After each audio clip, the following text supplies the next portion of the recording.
Hi, it's Zoe, and on today's podcast, we have the remarkable Sheryle Moon. She's an extraordinary woman who is one of the pioneering first ladies in IT, and in this interview today, we go through the amazing trajectory of her career. We look at social contribution and social justice, and the interesting cross-section between IT and art, and all of that and what it can do to inspire you. So let's get into it.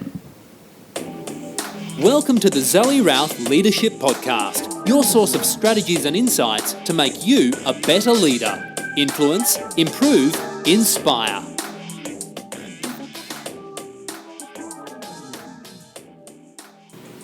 Hi, this is Zoe Routh, and I'm here with the extraordinary Sheryle Moon, who is the Chief Inspiration Officer at Spinify, another local Canadian, oh my goodness, local Canberran business, which is set to do extraordinary things. So I'm going to let Sheryle tell her story in just a moment. She's had a huge variety of trajectories in her career through art and IT, and it's just a wild ride. So I'm going to get her to fill in the gaps. And so welcome, Sheryle. Thanks, Zoe. Hey, my current role is as Chief Evangelist for Spinify. Chief Evangelist, sorry. Which is just a really, really cool title, and I have a really cool job with Spinify. I work very closely with Matt Bullock, who's an inspirational entrepreneur based here in Canberra, developed a company called eWay over 18 years and sold it for many millions of dollars to a Fortune 500 company in 2016. Once he sold that, he then set up Spinify, and having worked for him at eWay, I came across to work with him at Spinify. So that's where I am currently. So he's right, I've had a bit of a potted career. I'm not one of those people who's followed a vertical career. I've moved across as things have interested me, as opportunities have presented themselves.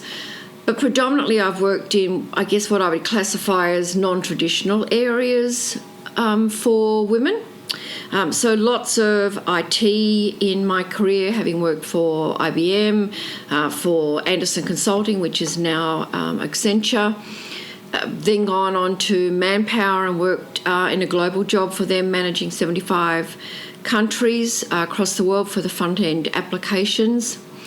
Just a question about that. Are they still called Manpower? Yes, they are still called Manpower. They don't call it People Power? No. Okay.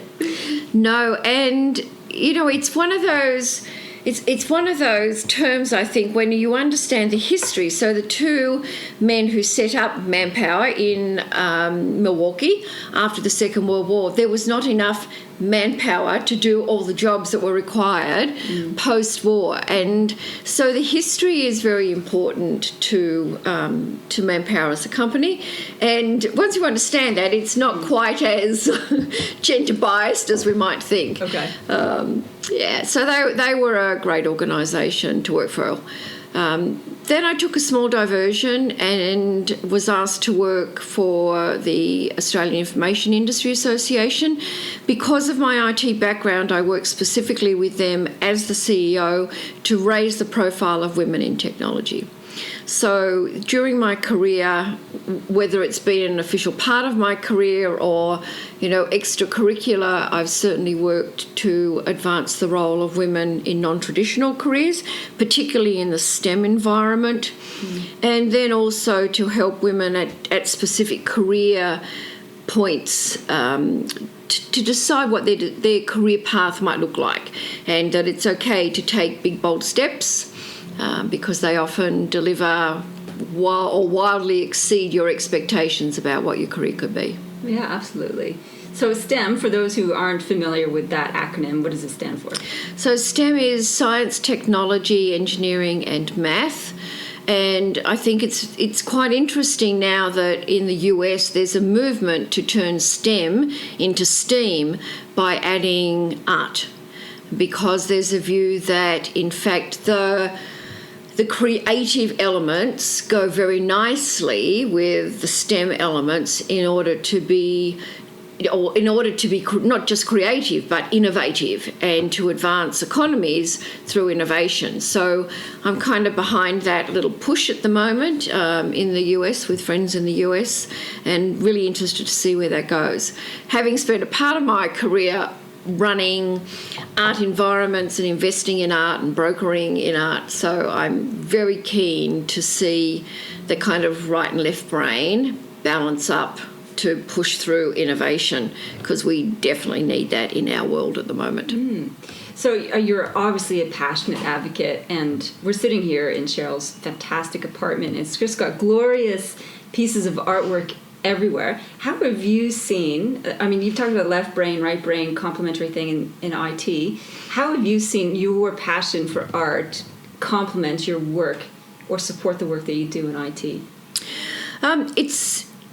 It's always been a bit of an adjunct to my work in IT, and in some ways it's been the high touch to my high tech environment, because it's allowed me to interact with people who have a different way of viewing the world, who may not have the same, business acumen that I've certainly developed in my career. So that kind of mutually beneficial relationship to promote their works, to ensure that they get paid for their efforts.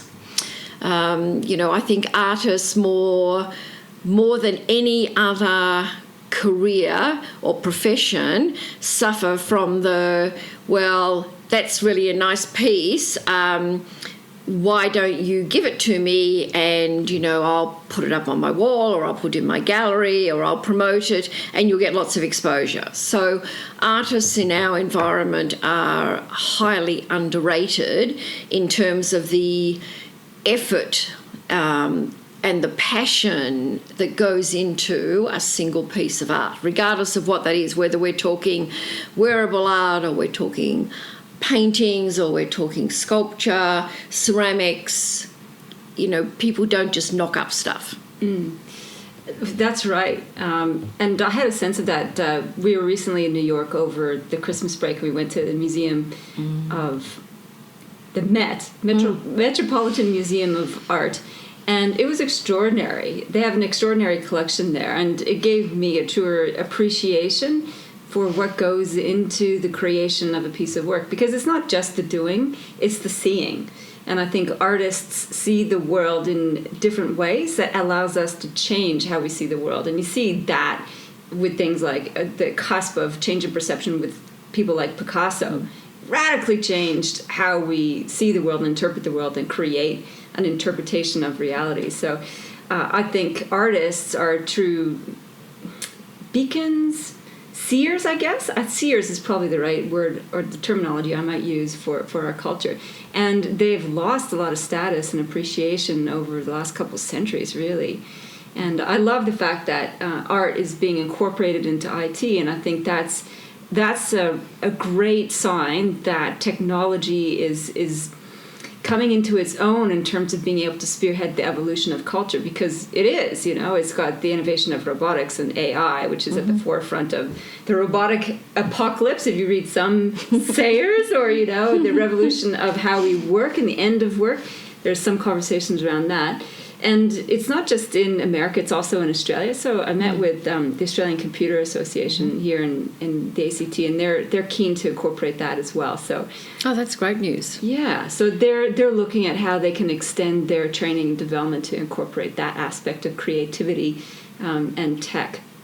It's interesting, Zoe, just as you were talking about what's happened over the last couple of centuries, because I can draw some kind of more specific parallels between art and technology. So if we go back, to the Middle Ages and to, people like Michelangelo, then he did his artwork on 3 separate levels. So the first thing they did with the canvas was to put a dirt layer on. So the dirt layer reacted with the canvas and kind of form the kind of glue so that it would last forever, which is why paintings from that era do last forever. Like dirt off the street? Dirt off the street. Yeah, right, okay. And they mixed it with a bonding agent, it might have been a glue, to bond it to the, as an adhesive, to bond it to the canvas. Then came a form layer. So they would form out what the artwork was going to look like. So with their oils or with a diluted oil, they would make the form. So they might draw the church or the Mona Lisa and put it all in perspective. And then the final layer was the colour layer. So that's when they would finish it off. So if I look at how paintings are formed and how great art even today is formed, it still follows that methodology of layers. And if I look at technology, it's the same. You know, Spinify is a gamification company, so we have games that improve business processes. But you still have to go through a layered approach. You know, it's not that there wasn't a magic thing that suddenly made a game in the Apple App Store. You know, there's a foundation layer. There's the back end. So the back end game mechanics. Then there's the design, and the biggest part of a game is the design. And again, that's where the creativity comes in. So you get an end product in both situations, but there's all those layers underneath that sometimes get forgotten in how we value both technology and art. Oh, I think that's right. Like, I was hosting Leadership Over Lunch yesterday, which is my monthly network gathering, and one of the major trends I see out there in business is this trend towards desire for friction-free. And if you notice all the little things that irritate you about your day, they're often technology related. And we've become very impatient with technology, even though it's changed our world in so many ways and made life so much better in so many ways. But even things like, for example, I was trying to pay for my parking using an app yesterday. And I had to log into the app where usually it's just open, and I was like, I can't remember my password. And it's like, do you forget your password? I'm like, I'm not going through that crap. You know, you have to get the email. And then so I gave up and I just used my credit card.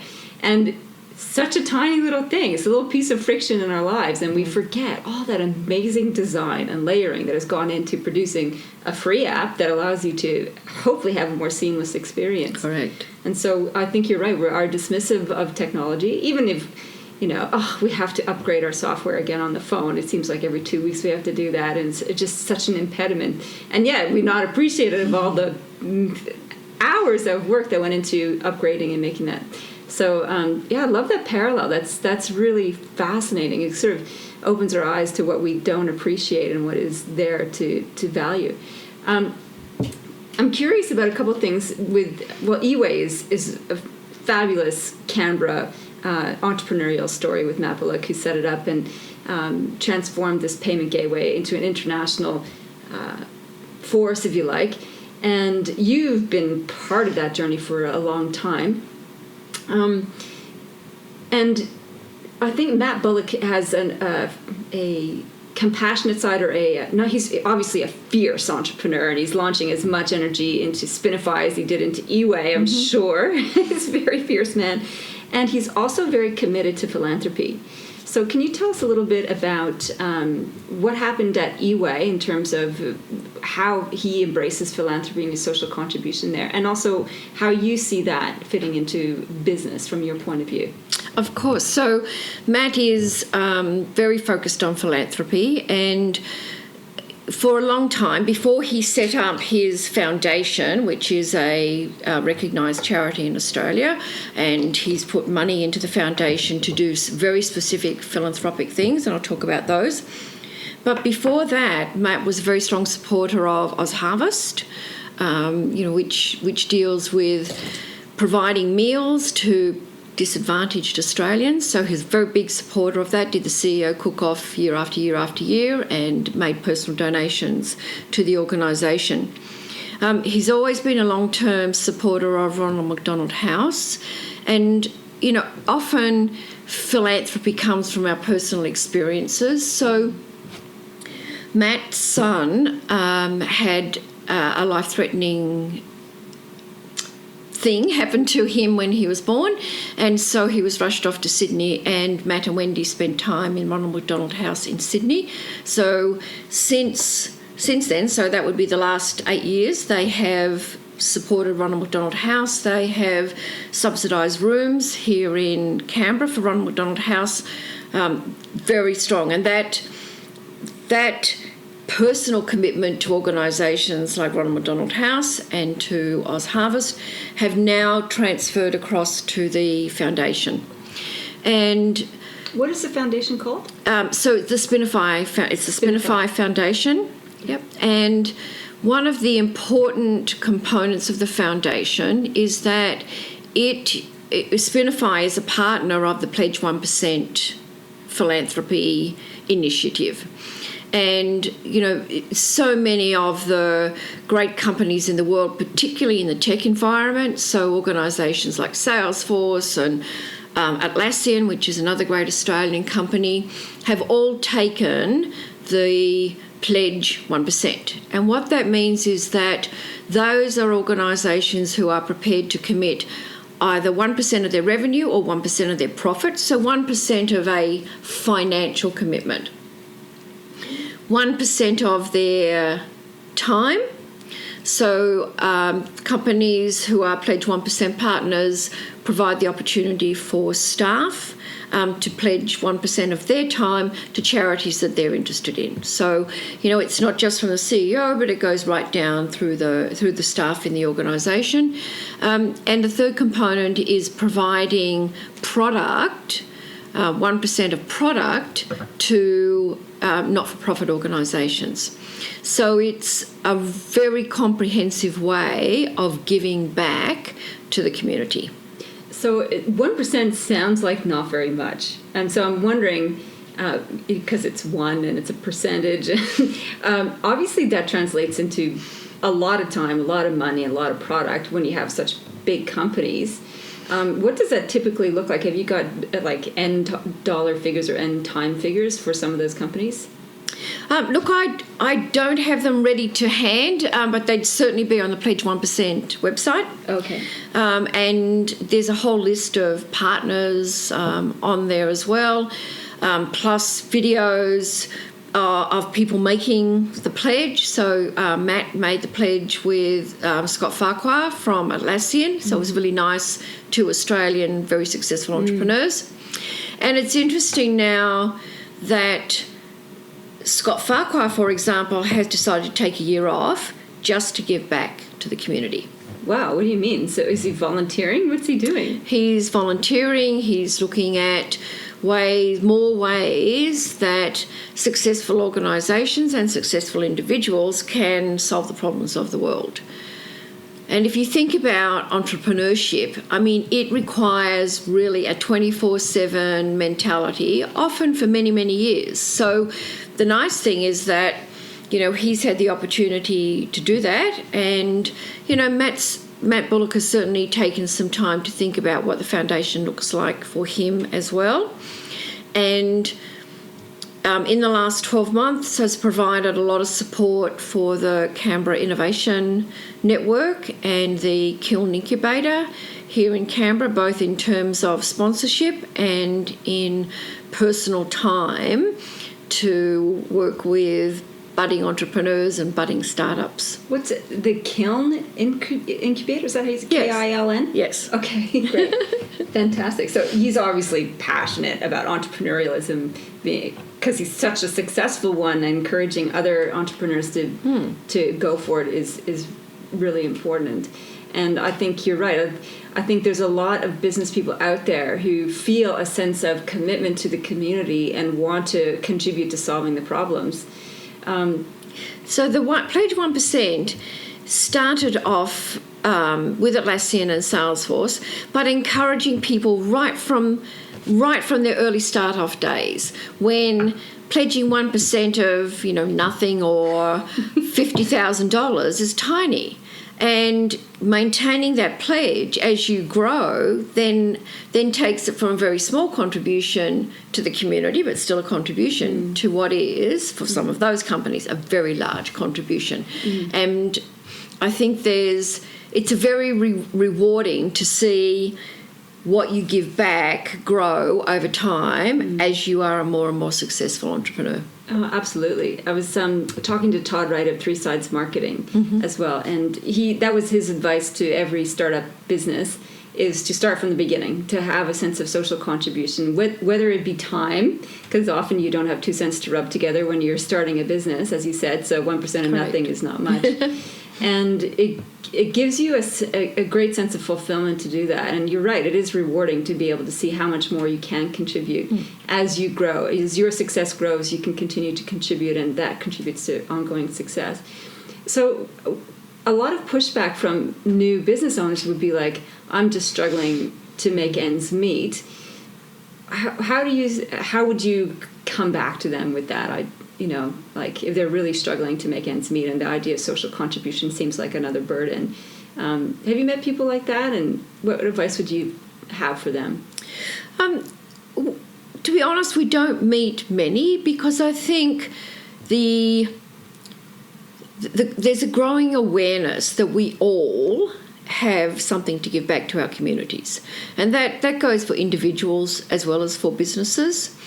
And certainly what I see, particularly now amongst young people coming through universities, because we do some work with universities as well, is that they want to be part of solutions, technology solutions in particular, because that's what we work with them on, that make the world a better place.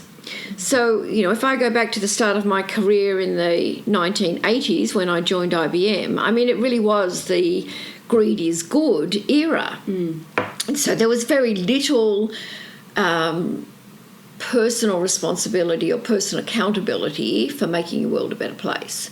And I'm pleased to say in the last 40 years or 30 years, whatever it is, we've moved on from that, where I think it's very high on our conscious level that we have an obligation to help people who are less fortunate than ourselves, or organisations who are less fortunate than we are, particularly if we've been successful in business. I think it's obligations. It's almost a calling, a sense of, with great success comes great responsibility. So the entrepreneurs I've met who are very generous don't feel it as an obligation necessarily. They feel it as something that they want to do. So they do it through gratitude and compassion.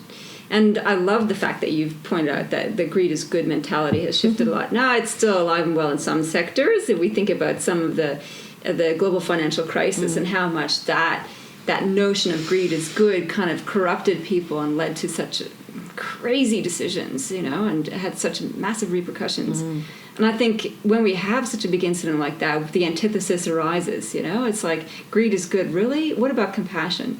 And compassion and contribution can help us become even more prosperous as an entire community. And the more prosperous the community, the more prosperous the businesses. So that's a lovely, lovely observation, a lovely link as well. I'm curious about your job title, which I got wrong. Apologies for that in your intro. Chief Evangelist. So how, was there much thought that came into that? Where's that coming from? So Matt's always liked to work in a titleless environment. E-Way, Spinify, very flat organisations. It's very peer-to-peer relationships. It's more about the team working together to solve problems. And particularly with Spinify, where we had 6 months to go from zero to kind of hero and develop 2 game products, one for the Android and one for the iOS platforms, and all of the back-end game mechanics to a launch date. And that was a hard launch date, so we'd taken a booth at Dreamforce. The initial system was built on Salesforce, so it was a very hard deadline. And that worked really well because the team just mucked in and did whatever it took. It's a long time I'd have to go back to the 80s to when I really, really coded. But even I picked up some of the coding and testing, like unit testing, to make sure that we presented professionally, which we did. And when we were going off to Dreamforce, we did make the decision that we needed to have cards, and being a kind of .com Silicon Valley style company, we thought about having things that were quirky and that people would notice and people would remember, and then people would come back and talk to us, which is what happened. And so, Matt, who's incredibly creative, said to me, why don't you be the chief evangelist? And I went, yes. I've always wanted to be the person. I mean, I am very passionate about what I do, and particularly about, our products. So I'm like, yeah, that's me. That's what I'll be doing. I'll be just talking about it. I'll be selling it. I'll be spreading my passion to other people about how they can change business processes. And it's interesting because my entire career has been about helping people change their business processes in order to be more successful. So if I go back to my IBM days, I was at IBM when people were moving their manual accounting processes, their financial processes, their inventory processes from, ledgers or books to computers. And so that was all about business process re-engineering or business process improvement. And gamification does exactly the same thing, because it gamifies the activities that people do to make them more engaged. So you've got a more engaged workforce, you've got people who are happy at work because they're playing games and having fun, and you've got better business results. So it's perfect for me to talk about, because that's really what my career's been all about. And a lot of fun in there too, for sure. Oh yeah, definitely fun. Yep. So you've got clients now who've adopted the Spinify technology and app, are implementing it. So what kind of projects or roles do they incorporate the Spinify app into, and what kind of results are you seeing? So initially when Matt thought about the product, he thought about it for sales teams, because there's been incentive competitions for salespeople since the 1800s, and since drapers were given. Gave their salespeople an incentive to sell out of stock or ends of roles. So the incentive competition, the SPIF, goes back for a long, long time. Is that what a SPIF is, an incentive competition? Yes, it's a specific performance incentive fund, because that was the money that was put aside. So specific performance is what it was all about. So you have to do this specific activity in order to get the money. Okay. So we thought about salespeople, but then, I've managed service teams and I've managed back office people. So they also have activities. They have very specific activities. So then by the time we got to Dreamforce, we recognised that the product had a wider application than just salespeople.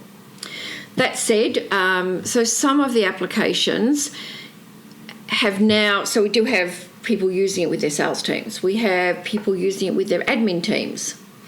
We have 2 organisations, and I've just today been talking to a 3rd organisation who are using it to drive training and learning in their organisations. So people have to do specific courses, usually in large corporations, in order to progress in their career or to do their professional development. They need to do a series of courses. So most companies leave that to be an opt-in, because it should be something that people want to do. But now they're looking at how they incentivize that process by running a game, because everyone's used to a game and they get points and they get badges and they get levels. And that's working very well to drive learning outcomes. So, we never thought about driving that specific activity, but the guys who are using it are just raving about it.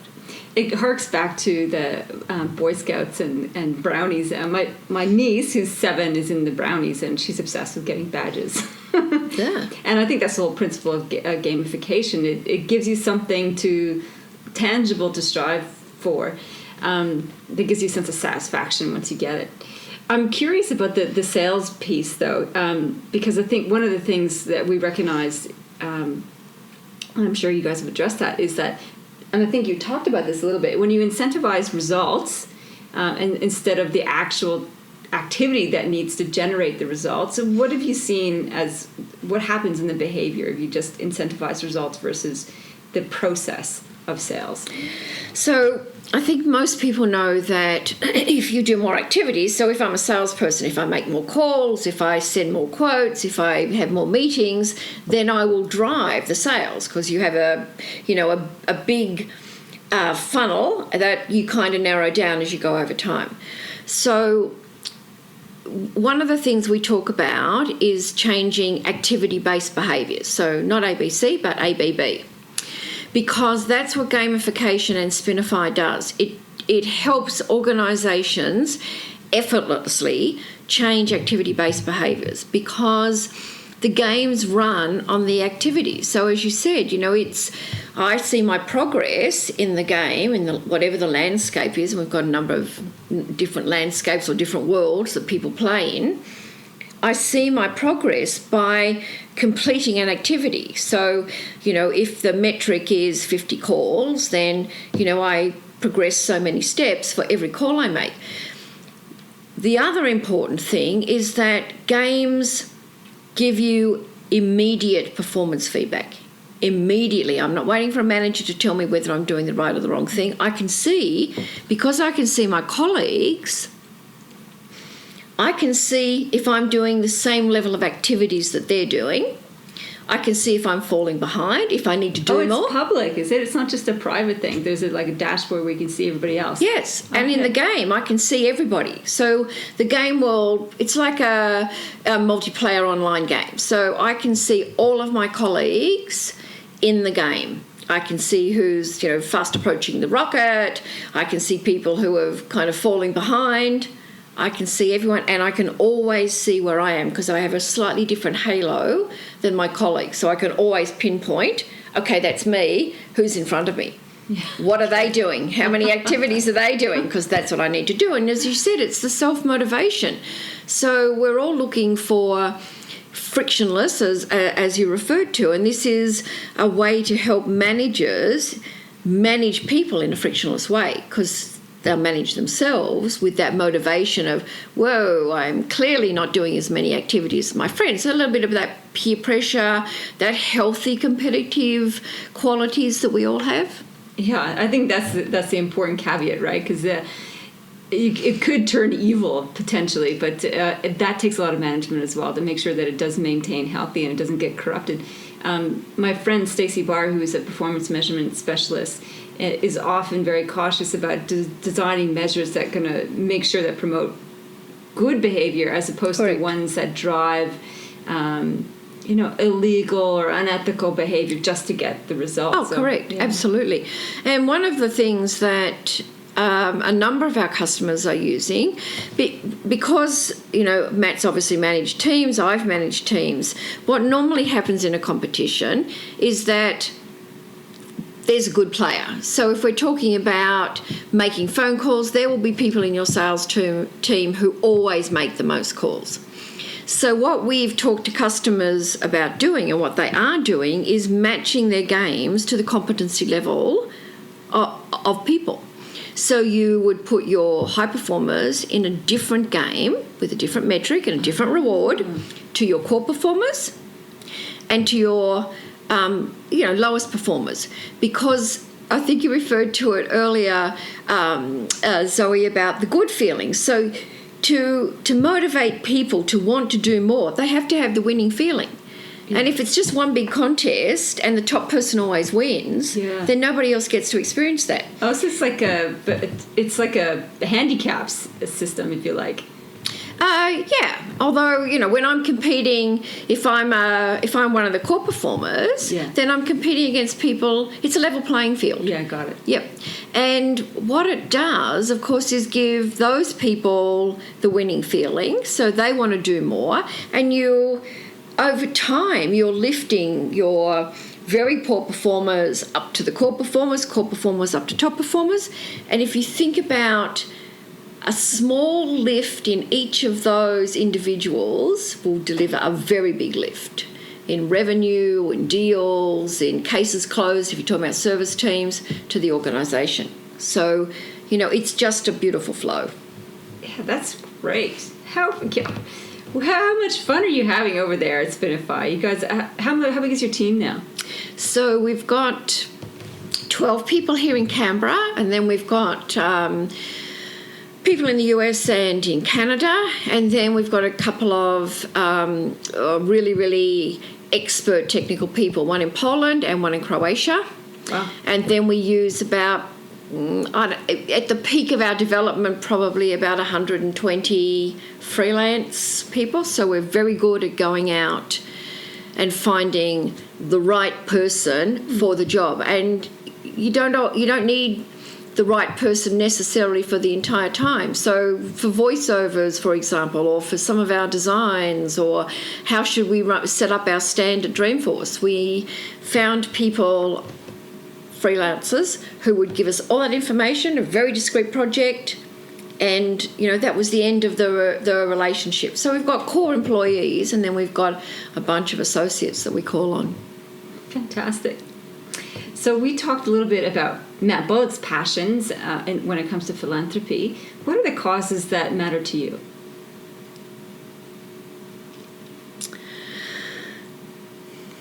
I think they're pretty broad. And I'll give you an example. I've always contributed to things like Movember or cancer. I know, cancer affects all of us. So, giving to those causes, donating time, marriage equality, even going back when it was about gay pride. So volunteering time to serve on stalls or on, fronting up to a couple of the rallies and giving out papers and talking to people and taking some of the negative feedback. So when we're in Santa Fe is in New Mexico, and we had a house there for a long time as tourists. We used to go backwards and forwards, and then we bought a business there. And New Mexico has the lowest level of education in the US out of the 50 states. Mm-hmm. It has one of the lowest levels of living conditions. One of the Christmases we were there, 25 people froze to death. Oh my goodness. Homeless people. Wow. So that should never happen. That's amazing. Anywhere. And so, we became quite passionate about not just being philanthropic, but working in community organisations and in political organisations in order to change the way social equality and social justice was delivered. And, I've certainly done that here in Australia as well. It is about change. I'm a huge advocate that you change things from the inside. It's harder to change them from the outside. Mm-hmm. So getting involved in not-for-profit boards, in not-for-profit organisations, volunteering time, there's huge opportunities for people to give back if they don't have money, to find a small amount of time to give back to community organisations in their community. So with the marriage equality piece, is that because on principle you believe in that, or do you have a personal story in relation to that you wanted to support people, or is that just one of the things you felt was an important value for you? So if I go back to when I was growing up, even from the time I was kind of 11 or 12, my sister and I would run stalls in our front yard to raise money for. There was a home for Down syndrome children, and so we would raise money for them. And as we kind of went through our teenage years at school, we'd run stalls, we'd door knock to raise money for people who were less advantaged, more disadvantaged than we were. So, and that's kind of carried through most of our life. when I joined IBM, I mean, I really was one of the first women involved in IT in Australia, in computers in Australia. And so I had a very strong sense of equality and social justice, as a feminist does, for all people. Yeah. And so it was bigger than just gender bias. And then you see, you know, women were disadvantaged and certainly faced a lot of discrimination in the workplace. And then that translated into other groups within our society, of which people who have a different sexual persuasion than I do were clearly disadvantaged. And I had a lot of friends in the 80s who didn't make it through AIDS, for example. So, you know, there's no reason why all of us shouldn't live equally in love.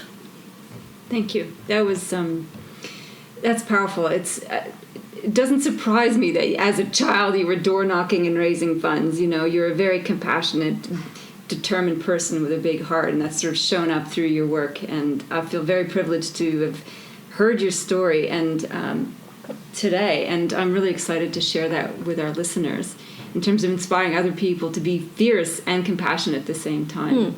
So thank you so much for coming on the show, Sheryle. Oh, it's my pleasure, Zoe, and you know, it's really been lovely to have known you for a couple of years now, and to be involved in the sort of things that you're doing to change our society as well. That's right, and you can come along and meet Sheryle. She's going to be a table host at the Edge of Leadership on conference in March, where you get to spend some time with her. So thanks again.